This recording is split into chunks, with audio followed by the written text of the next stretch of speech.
glo my, dan moet jy van YouTube af sing. Dis verskriklik. So wees dankbaar as daar musikante is. Kom ons maak net toe ons oë. Here, dankie vir elke persoon wat vanoggend gesaai het in die bediening en ons wil vra dat U hulle sal seën.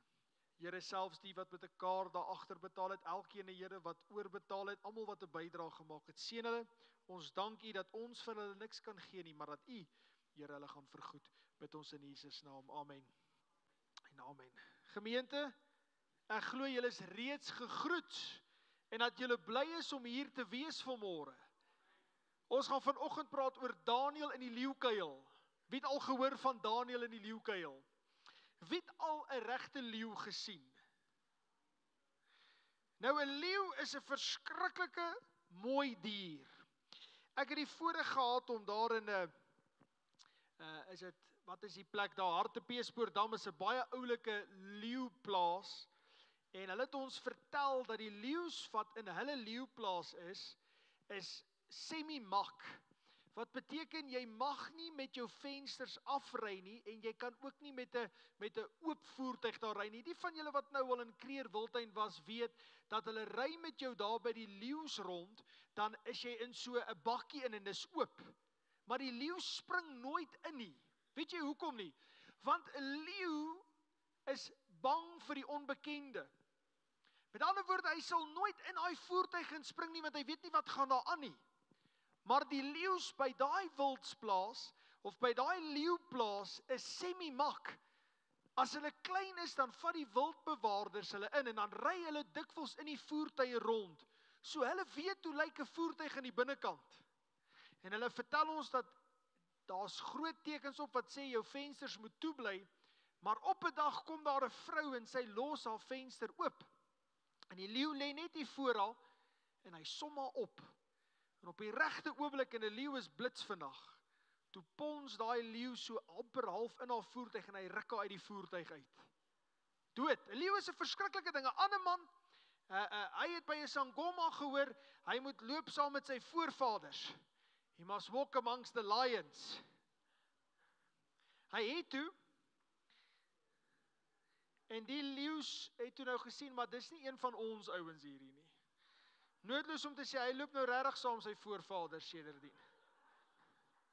'n Leeu, nee, jy moet nie klap nie, dis hartseer. 'n Leeu is 'n verskriklike dier. Soek so lank vir my Daniël hierso, anders kan ek heeltyd moet soek. Kry hom net vir my, hy's daar naby nou, waar ek nou is. So ons praat vandag bietjie oor Daniël in die leeukuil, en ons praat hierdie maand oor tronke. Nou, kerk van die Here, wat jy vanoggend moet weet is dat 'n tronk is iets wat nie noodwendig lyk soos Groenpunt of Pretoria sentraal gevangenis nie. 'n Tronk kan hier bo wees. 'n Tronk kan hier binne wees. Jy kan vry wees en loop, maar in jou hart is jy vasgevang. Jy's in 'n tronk in en jy sê, Here, ek kan nie uitkom nie. 'n Tronk is nie noodwendig jou skuld nie. Mense sit jou soms in 'n tronk in. Weet jy, partykeer is jy onregverdig in 'n tronk ingesit. En ek praat nie vandag van tronke soos byvoorbeeld verslawings nie. Ek praat vandag met manne en vroue wat in 'n tronk van hartseer, in 'n tronk van vernedering, in 'n tronk van gebrokenheid is. Ek praat met mense wat in Daniël se tronk is. Nou, jy kan vir my die volgende prentjie opsit. Ek het moeite gedoen om vir jou 'n skilderytjie te soek, en ons gaan 'n rukkie hier bly. Maar daar kan jy sien hoe lyk Daniël in sy tronk, en ek gaan ongelukkig 'n bietjie lank lees vanoggend. Is dit reg met julle? So luister mooi, Daniël 6, jy kan saam met my daar lees. Ek lees uit die boodskap uit, want dit is 'n baie maklike vertaling om stories mee te vertel. Nee, Michael, jy moet nie nou die leeu afhaal nie. Los hom daar vir ons. Hulle wil sien hoe lyk Daniël. Darius die Mediër het op die ouderdom van 62 in Belsasar se plek koning geword. En hy besluit toe om die koninkryk in 120 provinsies te verdeel en het vir elkeen 'n goewerneur aangestel. Verder het hy ook 3 ministers aangestel, van wie Daniël een was. Hulle moes kyk dat hierdie goewerneurs hulle werk reg doen. En Daniël het gou bewys dat hy baie beter was as enigeen van hierdie ander ministers of goewerneurs. So kan jy sien, Daniël is toe nou eintlik 'n baie grand ou, 'n goeie goewerneur. Wie van julle het al 'n goeie staatsamptenaar ontmoet? Ek het nog nie. So dis raar om 'n goeie een te kry. Daniel was toe nou een gewees. Dis ons dink die ANC en die moeilikheid in die land is van gister af, is al van Daniel se tyd af. En hier's nou 'n goeie een. En die koning was so beïndruk met hom dat hy dit oorweeg het om die hele koninkryk onder sy bestuur te plaas. Die ander ministers het jaloers geword en het probeer om 'n fout te vind met Daniel. Hulle sê toe hulle enigste kans is om Daniel vas te trek en hom aan te kla op iets wat hy in sy godsdiens beoefen. Is dit interessant dat die duiwel partykeer die enigste plek wat hy met jou kan fout vind is jou godsdiens? Weet jy hoe wonderlik is dit as al wat die duiwel jou op kan aanval jou godsdiens is? Jy weet, hy val eers jou huwelik aan. Dan val hy jou besigheid aan in jou verhoudinge. Maar kan ek vir jou sê, as hy eers jou godsdiens begin aanval. En dis wat hier met Daniel gebeur. Nou hoor gou, koning Darius stel toe nou 'n bevel aan hierdie koning op grond van hierdie jaloerse manne, dat almal moet sy beeld aanbid. Maar Daniel hoor dit, en hy gaan na sy boonste kamer waar sy vensters is. Hy kyk in die rigting van Jerusalem, en daar het hy soos gewoonte God gebid en hom geprys. Daniel se vriende, sy kammervriende, sy vyande vang hom toe, terwyl hy besig is om te bid. En hulle sê dit vir die koning, koning, het u nie 'n bevel gegee dat enigiemand wat nie u beeld aanbid nie, gevangene geneem sal word en gedood word? Hy sê natuurlik, dis 'n vaste saak.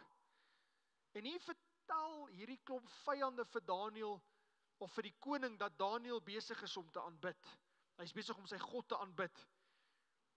En die koning raak hartseer, want hy besef, Daniel is eintlik een van sy beste manne, maar hy moet nou doen wat hy gesê het hy gaan doen. En hy vat toe vir Daniel, hulle arresteer hom en hulle gooi hom in 'n leeukuil. Maar weet jy wat sê hierdie koning vir Daniel? Hy sê vir hom, mag jou God saam met jou wees. Hulle rol toe 'n klip voor die ingang, en vroeg die volgende môre kom die koning daar by Daniel en hy roep, Daniel, dienaar van die lewendige God, was jou God in staat om jou te red? Daniel antwoord toe, mag die koning nog lank lewe. My God het sy engel gestuur om die leeu's se bekke toe te hou, sodat hulle my niks kon aandoen nie. Hy het niks gedoen omdat hy weet dat ek onskuldig is. Ek het nie teen hom gesondig nie, en ook niks verkeerd teen die majesteit gedoen nie. En hulle bring toe vir Daniel uit, en hoor gou vinnig wat gebeur met hom. Die woord van die Here sê, Daniel was baie voorspoedig tydens die regerings van Darius en die Persiese koning Kores. Is dit nie wonderlik hoe dat God red nie? Ons sien hier dit, en ons kan 'n rukkie bly by hierdie prentjie, maar ons sien hoe dat Daniel hierdie man is wat reg leef en reg praat en reg doen. Hy doen alles reg. En omdat hy alles reg doen, word hy in 'n leeukuil ingestop deur slinkse manne. Hierdie gedeelte is amper so 600 jaar voor Christus se geboorte wat dit plaasvind. En is regtig, dit het regtig gebeur, want in hierdie tyd vertel geografiese en historiese feite en geskiedkundige waarhede ons dat mense wat gevang is dikwels vir die leeu's gevoer. Hulle het leeukos geword. Hierdie leeu's was nie daai makleeu's gewees wat jy in Johannesburg se dieretuin sien nie. Ek weet nie of daar nog diere in Johannesburg se dieretuin is nie. Is daar nog? Is daar nog 'n dieretuin in Johannesburg? Regtig, kan jy sien toe gaan? Ek dink ek moet gaan, maar jy voel bietjie onveilig daar, né? OK, in 'n geval. Hierdie leeu's was egte hongerleeu's. Hulle was gewoond om mensvleis te eet. En hierdie vyande van Daniel weet dat ons moet Daniel vang en ons moet hom in hierdie leeukuil en laat beland. Ek is seker, hulle het seker gemaak dat hierdie leeu's vir weke lank nie kos kry nie. Hulle het seker gemaak dat hierdie leeu's ekstra honger is, want Daniel moet sterf. En hierdie koning lees ons het 'n beeld gebou, 'n groot beeld. En almal 'n bevel gegee om op 'n sekere dag, op 'n sekere tyd van die dag voor hom te gaan kniel. Maar Daniël besluit, kom wat wil, ek buig voor geen mens nie. Daniël het vanoggend sekerlik hierdie lied gesing wat ons gesing het, and I will serve no foreign God, nor any other treasure. Unto your name I will bring my sacrifice. En hy gaan in sy kamer in, en hy bid, en terwyl hy bid, kom hulle in sy huis in, en hulle laat hom arresteer. Niks verkeerd gedoen nie. Hulle gooi hom in 'n leeukuil, maar God is getrou, en hy red hom. Kom ons praat vanoggend eers oor hierdie stryd van Daniël. Ons kan aangaan, Michael. Kom ons praat vanoggend net 'n bietjie oor Daniël se stryd, net nog ene. Daniël het 'n stryd gehad, kind van die Here, soos wat ek en jy elke liewe dag van ons lewe 'n stryd het. Paulus skryf in Efesiërs 6 vers 12, hy sê, want ons worstelstryd is nie teen vlees en bloed nie, maar teen owerhede, teen magte, teen wêreldheersers van die duisternis. Of jy dit weet en of jy dit nie weet nie, maar net soos Daniël, soek die vyand om jou te verslind. Petrus skrywe, pas op, julle vyand, julle teestander loop rond soos 'n brullende leeu, en hy soek wie hy kan verslind. Elke oggend as jy opstaan, is jy in 'n oorlog. Jy is nie in 'n oorlog teen jou vrou of jou man of die mense by jou werk nie. Jy is teen 'n oorlog teen dit wat agter daai mense staan. Wat noem 'n mens hierdie poppe? Dan druk hulle hand so in, en dan is dit 'n marlekyn of 'n harlekyn, of wat is daai ding se naam? Wat noem hulle daai ding? Daar's nou 10.000 antwoorde. Julle almal weet van wat se pop ek nou praat. Dan sit die ding nou so op sy skoot, en dan praat hy nou so, het jy dit al gesien? En dan, ek kan dit nie doen nie, dan sê hy, hoe gaan hy? Jy sien, hulle praat so. Nou kom ek vertel jou gou vinnig iets vandag. In die geesteswêreld is dit presies dieselfde. Ons dink ons het met manne en vroue te doen, maar laat ek vir jou sê, as jy nie onder beheer is van Christus nie, is jy onder beheer van Satan. En ek en jy wat onder beheer is van Christus, het met manne en vroue te doen, wat onder die beheer van die vyand is. Hierdie was nie so seer, dat Daniël 'n geveg aangegaan het met hierdie sogenaamde ministers nie. Dit was Satan wat hom uit die weg uit wou ruim. En ek en jy moet vanoggend weet, dat die vyand sal enigiets doen, om jou uit die weg uit te ruim, kind van God. Hy sal enigiets doen om jou te mismoedig maak, hy sal enigiets doen om jou te laat val, en jou te laat struikel. Broer, kan ek gou met jou gesels? Daar kom 'n mooi girl jou pad langs, en dan maak sy vir jou oogies. En jy dink jy's te seksie, jy is nie. Ek en jy albei weet dit, die spieël sê dit. Maar die vyand wil jou vang. Hy stel vir jou 'n lokval. Mamma en vrou, jy dink daar by die werk, is dit omdat hulle nie van jou hou nie, en omdat mense iets teen jou het, en jy val in 'n gat van depressie, want niemand hou van jou nie. Dis nie hulle nie, dis die vyand agter hulle, wat jou uit die weg uit wil ruim. Maak oop jou geestelike oë. Jou worstelstryd is nie teen vlees en bloed nie. En Daniël, kind van God, Daniël kom ook in 'n stryd in. Jy sien, die vyand wil jou stil maak by jou werk. Kom nou kerk. Die vyand wil jou stil maak in jou huis. Die vyand wil jou stil maak in die straat in. Die vyand wil hê jy moet buig onder die beeld van die vyand. Dink gou 'n bietjie by jou werk. Net soos Daniël het 'n stryd. Hy veg teen hierdie mense. Maar dink gou vinnig net 'n bietjie hieraan. Die vyand wil hê jy moet stil bid, skaam leef en stilletjies glo. Maar God soek weer mense soos Daniël wat sal sê, ek maak my vensters waarwyd oop. Ek maak my vensters waarwyd oop. Jy sien, Daniël se tronk is baie uniek. Ander mense wil hom in hierdie tronk sit. Hulle wil hê hy moet buig voor hierdie beeld. By jou werk wil Satan hê ook jy moet buig voor jou baas. Jy moet buig voor hulle wat in magsposisies is, terwyl God wil hê ons moet sterk staan. Terwyl God wil hê dat ek en jy moet sê, ek dien net die Here. Jy sien, kerk van die Here, kom ons praat net gou eerlik met mekaar.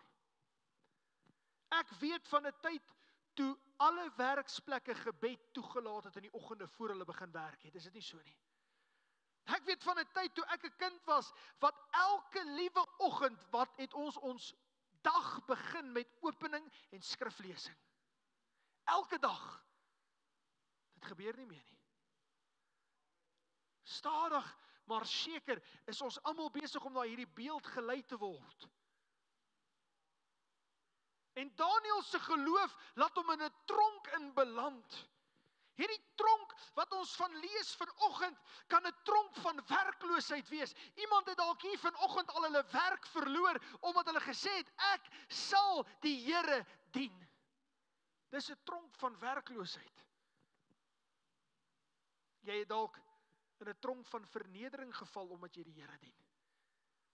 Ons hoor dit gereeld. Mense sê vir my ook, wat soek jy so baie by die kerk? Is daar nie ander mense wat dit kan doen nie, pastoor? Iemand het op my Facebook hierdie week geskryf, ek dink is Tannie Johanna, sy het gesê, mense vra vir haar, bly jy al by die kerk? Het jy 'n huis daar by die kerk? Mense spot ons. Jy beland in 'n tronk van isolasie en 'n tronk van vernedering. Want as jy om die braaivleisvuur staan en hulle bied vir jou 'n ou doppie aan, en dis nie 'n Coca-Cola doppie nie, dis 'n biertjie of iets, dan wat sê ek en jy? Nee, dankie. Ag, kom enetjie, is mos nie so erg nie. En voor jy sien, die derde keer by die derde braai, as jy nee sê, dan nooi mense jou nie meer nie, Daniël. Skielik droog jy uitnodigings op. Nou moet jy maar alleen braai. Met 'n Coke Zero. Sodat jy nie vet word as jy Coke drink nie. En jy beland in 'n tronk van eensaamheid en van vernedering. Baie keer beland ek en jy in 'n tronk van tug, waar mense ons beskuldig op grond van ons geloof. Waar ek en jy aangeval word op grond van ons geloof. Het jy al ooit probeer om met 'n ongelowige oor beginsels van die Bybel te praat? Dit werk nie. Dit werk nie om met 'n ongelowige godsdienst te praat nie. Ek het ook al agtergekom, ongelowiges praat die beste oor die Bybel as hulle in elk geval dronk is. Ek kan dit nie verstaan nie. Hy weet niks van die Bybel nie, maar gee vir hom net so 2 brandewyne en hy ken die Bybel van Genesis tot Openbaring en die Deuterokanoniese boeke, want hy voeg nog 'n paar skrifte by ook.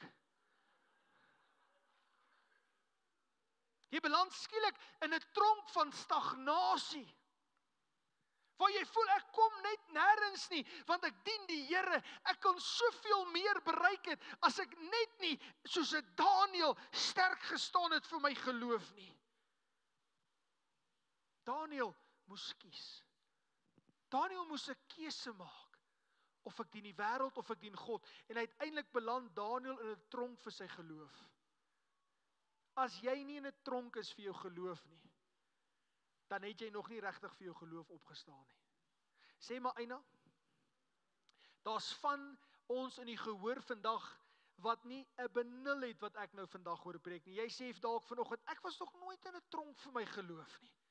Het jy dan geloof? Ek het nog nooit moeilikheid gehad oor my godsdiens nie. Het jy dan regtig 'n godsdiens? Want ek kan nie vir jou genoeg sê, hoeveel male ek in 'n tronk in beland het, oor die dinge waaraan ek glo nie. In die begin van my tyd, toe ek vir Lieber gewerk het, nou as jy vir 'n groot wêreldse besigheid en maatskappy werk, dan verwag hulle van jou, veral as jy in verkope is, om jou kliënte uit te vat en dan saam met hulle ietsie te drink. En ek het ook in die begin, terwille van die kontrakte, het ek maar ietsie saam met hulle geniet. Maar op 'n stadium toe sê ek vir my vrou, ek gaan nie meer dit doen nie. Ek gaan nie meer langer buig voor hierdie stelsel nie. Ek het nou klaar gebuig voor hierdie stelsel. En nie aan die einde van my tyd by Lieber, ek sal dit nooit vergeet nie, is daar 'n man, 'n Franse man. En ons grootste masjien wat ons verkoop het, was op daai stadium 5 miljoen euros. Dit is amper 70 miljoen rand. Dis regtig 'n aardige bedrag, is 'n aardige masjien om te verkoop. En ek sê vir my baas, ek gaan nie saam met hierdie man drink nie. Dis 'n besigheidsman, dit is een van die groot bestuurders van Lieber. Ek wil dit nie doen nie. Hy sê nie is reg, ek moet saamkom, ek gaan saam. Nou hele aand wil hy hê ek moet ietsie saam met hom drink. Jy weet mos hoe maak hulle. Ag, just one. Ag, come on. En aan die einde van die aand, onthou hierdie is nou die bestuurder, hy kan my laat afdank of hy kan my aanhou. Toe ek hom nou goed geïrriteer het, toe vra hy vir my hierdie vraag. Toe sê hy vir my, listen here, what will happen if you have to sell one of our machines and the client wants to sign the deal and right at the end he tells you, I just want you to celebrate this deal with me before I sign.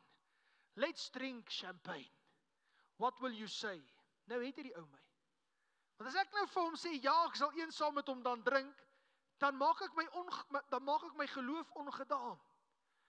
As ek vir hom sê, nee, ek gaan nie saam met jou drink nie, dan gaan hy gaan my laat afdank, want dan beteken dit my hart is nie in die besigheid in nie. Maar die gees van die Here, so getrou soos die gees van God is, die parakleet, kom hier in my hart en na 5 sekondes van stilte sê ek vir hom, I will answer you. One of two things. If I need champagne to sell your machines, you either have a very bad product or I'm a very bad salesman. Which one of the two is it? En hy het omgedraai en hy het gaan slaap. En die Here het my gehelp. Want ek en jy moet staan vir dit wat God wil hê ons moet voorstaan. Al beteken dit jy gaan jou werk verloor. Al beteken dit jy gaan alleen en eensaam wees. Al beteken dit jy gaan verneder word. Ons moet staan vir dit wat reg is. En Daniël beland in hierdie leeukuil omdat hy glo in God. Omdat hy glo in dit wat reg is, beland Daniël in 'n leeukuil. Maar weet jy, kind van die Here, God is ook in die tronk in. God is saam met Daniël in die tronk. En hierdie hongerleeu's, hierdie groot leeu's, se bekke word gesluit. Jy sien, God is konsekwent. Hy los jou nie in die tronk in nie. Kom ek vertel jou gou vinnig, as jy my nie glo nie, hoor gou 'n bietjie hierna. Noag, God red hom. Abraham, God gaan haal hom uit die land van Ur. Josef, God laat hom uit die tronk en uit die put uithaal. Moses, God gaan haal sy volk. Israel, die Here los hulle nie in die wildernis nie. Sadrag, Mesach en Abednego in daai vuuroond, God is saam met hulle in die vuuroond. Petrus in die tronk, God gaan haal hom uit die tronk uit. Paulus en Silas, die Here gaan haal hulle uit die tronk uit. Jesus Christus, hy word nie in die graf gelos nie. God sal jou ook nie in jou tronk vanmôre los nie. Amen.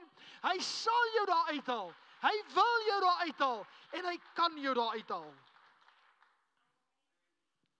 Ek wil vir jou sê, as jy vandag in jou kuil is, moenie bekommer nie.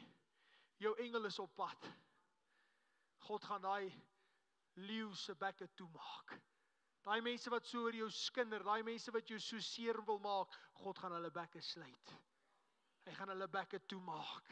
Jy kan dit vandag gewis weet.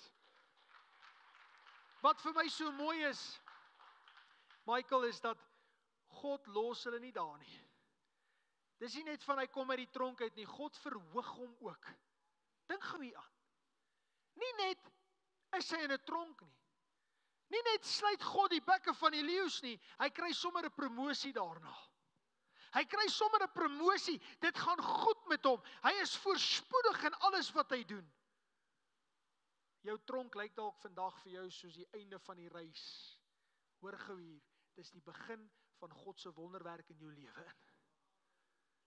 As jy sterk staan vir dit wat reg is, en jy beland in 'n onregverdige tronk, sal God jou nie daar los nie.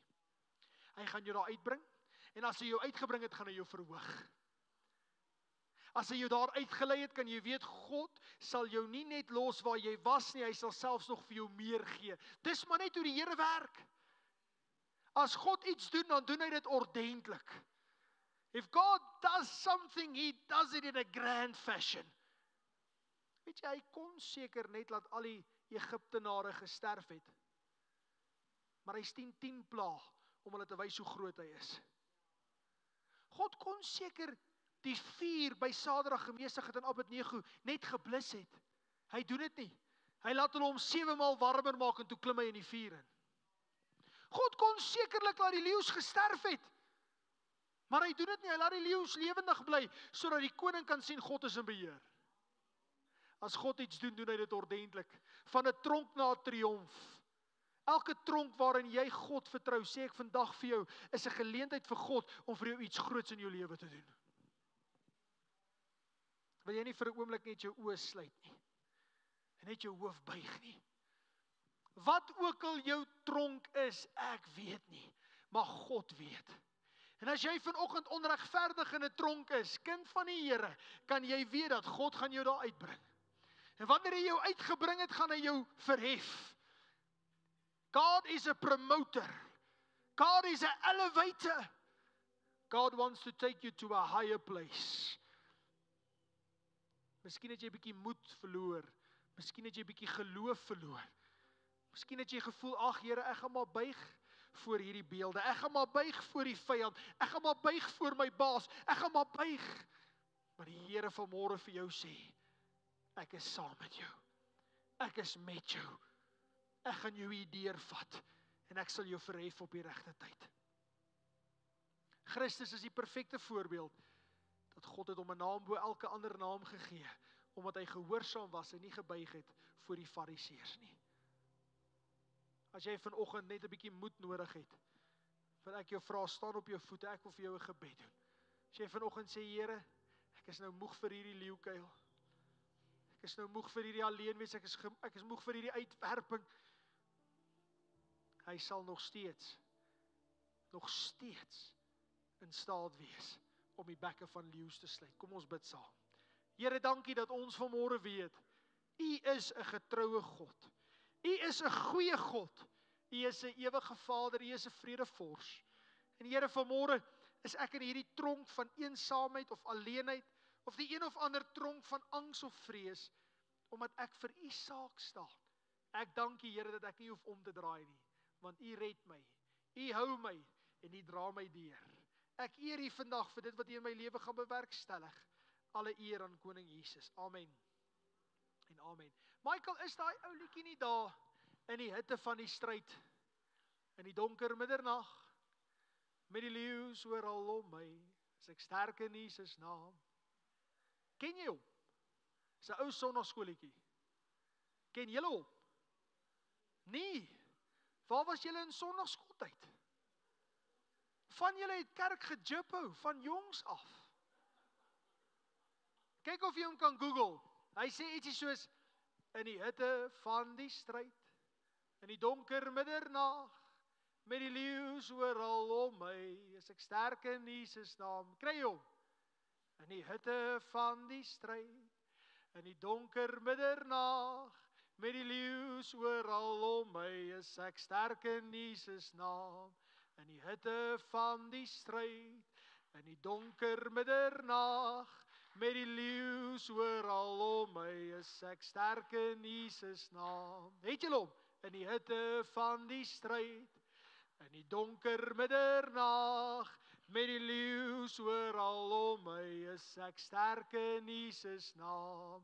In die hitte van die stryd, in die donker middernag, met die leeu's oral om my, is ek sterk in Jesus naam. Jy sterk hoor, jy gaan dit maak. Amen.